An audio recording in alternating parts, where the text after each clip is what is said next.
Every December, I return to the same small circle of songs. They aren't the ones that play on repeat in stores or spill out of the car radios. They're quieter, heavier, filled with memory. These pieces I don't just hear, I step back inside them. More than 20 years later, I still hear the scores clearly in my mind. I still conduct along as I listen. I still feel the physical rush of playing them as my body remembers before my mind does. To understand why these pieces stayed, we have to go back to a specific place. The annual Westfield State Wind Symphony Christmas concert held at the Greek Orthodox Church in Springfield. It was never just a concert. It was a full-day affair. The cathedral itself felt alive. High arched ceilings stretched upward, layered with icons in gold, catching candlelight and holding it. The air was thick with incense, ancient and grounding, mixed with the sharp green scent of poinsettias lining the altar in red and white. We were packed tightly between the pews and the altar, instruments nearly touching. We were surrounded by the stone, the wood, our breath and anticipation. And then there was the sound. That space didn't just amplify music, it cradled it. Of all the works we played year after year, 2 were joyful staples: Leroy Anderson's Sleigh Ride and A Christmas Festival. They were bright, clever, and masterfully woven. Familiar melodies appeared and disappeared, stitched together with rhythmic surprises and playful counterlines. As the tenor sax player, I rarely had the melody, but instead I lived in the inner, deeper voices, the lines that moved the music forward from the foundation. Those parts were a joy. They mattered.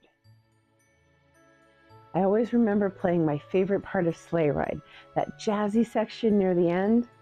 The trombone sat directly behind me, and when they leaned into that groove, that energy was physical.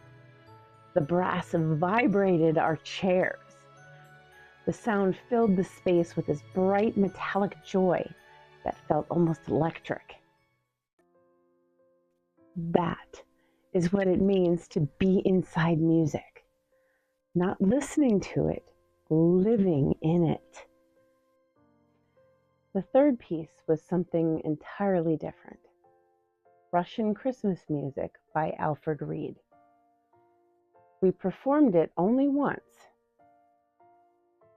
and I've never stopped hearing it. This piece wasn't cheerful or familiar. It wasn't a medley of carols meant to sparkle. It was dark, sacred, ancient. Written in 1944, Reed was commissioned to compose a work based on traditional Russian Christmas carols as a gesture to ease Russian and American tensions during World War II.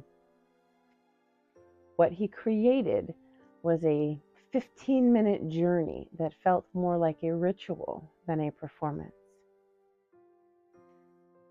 The music began low and restrained, almost tentative. Melodies emerged slowly, weighted with history. Some passages barely rose above a whisper, asking the players and the audience to lean in and listen with their whole bodies. Then the intensity began to build. Long, sustained lines in the brass, woodwinds weaving mournful counter melodies, the timpani entering quietly at first, then growing more and more insistent, rolling underneath the ensemble like distant thunder. The music swelled, strong, proud, unapologetic. Just when it felt as though the piece had reached its end, everything fell away in a sudden stillness.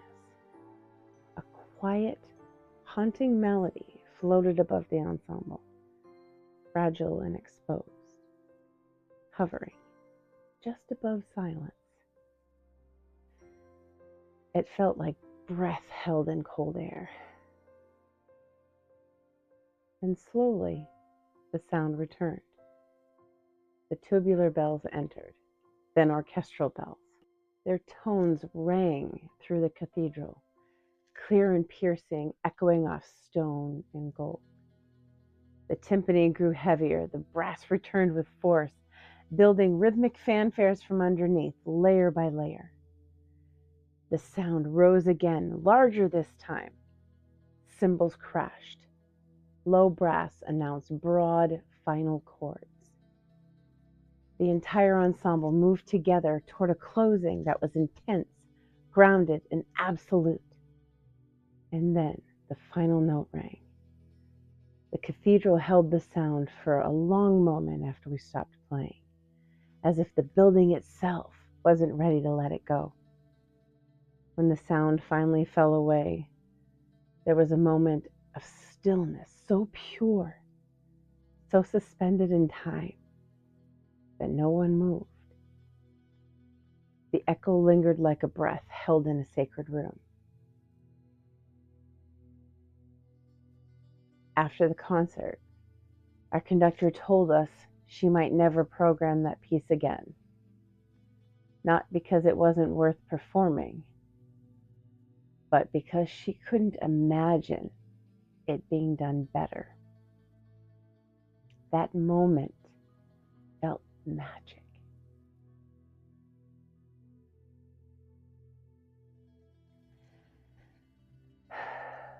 Many years have passed since I sat inside an ensemble like that. I miss it deeply.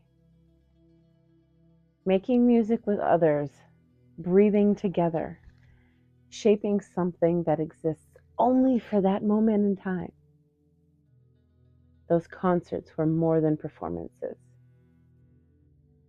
They were lessons in listening, in patience, trust, and collective magic.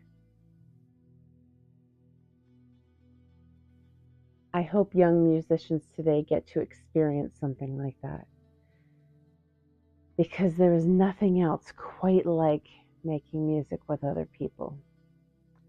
And once you've been inside the sound like that, you never really leave. What's a holiday song that takes you back to a specific space, a moment, or a feeling you can still hear? Let us know in the comments. And if this story resonated with you, I'd love for you to like, share, and subscribe. There are more music memories waiting to be told.